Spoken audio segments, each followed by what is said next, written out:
মাত্র ১০০ টাকা নিয়ে গিয়ে জুসিলজিতে খেয়ে আসলাম ৫০০ টাকার খাবার।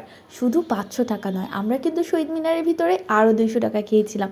মানে ১০০ টাকা নিয়ে গিয়ে খেয়ে এসেছিলাম ৭০০ টাকার খাবার। এখন নিশ্চয়ই জানতে ইচ্ছে হচ্ছে ১০০ টাকা কীভাবে ৭০০ টাকার খাবার খেলাম। জানতে চাইলেও জানানো যাবে না, কারণ এটা হচ্ছে একদমই সিক্রেট একটা ব্যাপার। আর সিক্রেট ব্যাপার সবসময় কিন্তু শেয়ার করা যায় না। তবে আজকের এই জুসিলজির খাবারটা কেমন ছিল সেই রিভিউটাই আপনাদেরকে দিব।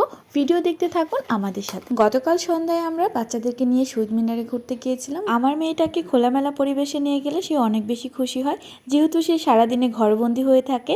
তাই বাহিরে গেলে সে দৌড়ে বেড়ায়, তার কাছে যেন অন্যরকম ভালো লাগা কাজ করে। এটা শুধুমাত্র আমার বাচ্চার ক্ষেত্রে নয়, আমার কাছে মনে হয় প্রতিটা বাচ্চার ক্ষেত্রেই ঘরে থাকার চাইতে মাঝে মাঝে বাইরে ঘুরতে নিয়ে গেলে তারা অনেক বেশি খুশি হয়।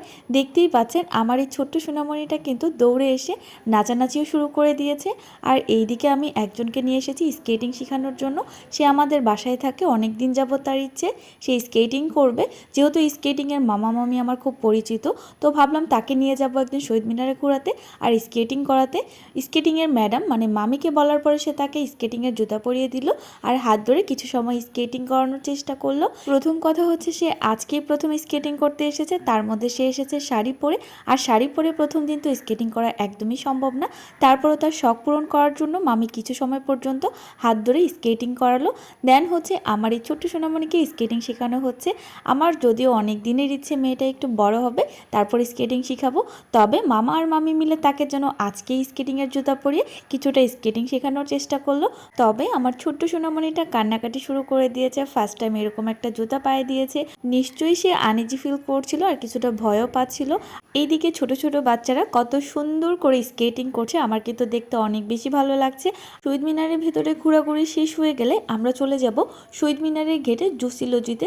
যদিও আমি এটা আপনাদেরকে আগের ভিডিওতে আবারও দেখিয়েছিলাম, যারা চিনেন না তাদেরকে লোকেশনটা বলে দিচ্ছি। মাজার রোডে শহীদ মিনারের মেইন গেটের পাশে জুসিলজিটা দেখতে পারবেন। জুসিলজিতে যাওয়ার রিজন হচ্ছে এর ভেতরটা খুব সুন্দরভাবে ডেকোরেশন করা আছে আর আপনি খুব সুন্দরভাবে ফটোশ্যুট করতে পারবেন।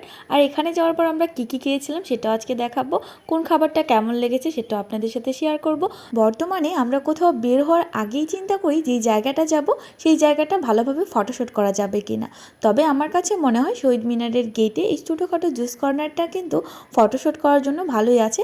তাছাড়া আপনারা বন্ধুবান্ধব নিয়েও কিন্তু আড্ডা দিতে পারেন। এই যে জুসিলজির এত রিভিউ দেয় আর এত সুন্দর করে ভিডিও প্রমোশন করে দেয়, তাতে কিন্তু আমাদের কোনো ধরনের কোনো লাভ নেই।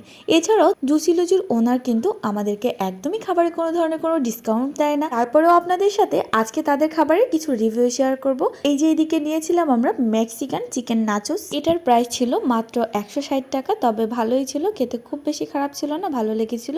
আর এইদিকে আমরা নিয়েছিলাম চিকেন মোমো।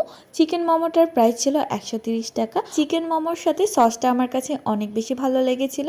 আর এই সসটা একটু ঝাল ঝাল ছিল, যারা ঝাল খেতে পছন্দ করেন তারা দুইটা সস একসাথে মিক্সড করে নিয়ে মোমোটা খাবেন, দেখবেন অনেক বেশি ভালো লাগবে। সবশেষে আমরা অর্ডার করেছিলাম চকলেট শেক, এটা অনেক বেশি মিষ্টি ছিল।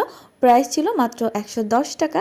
যারা মিষ্টি খেতে বেশি পছন্দ করেন তাদের কাছে ভালো লাগবে, আর যারা মিষ্টি কম খান তাদের কাছে একদমই ভালো লাগবে।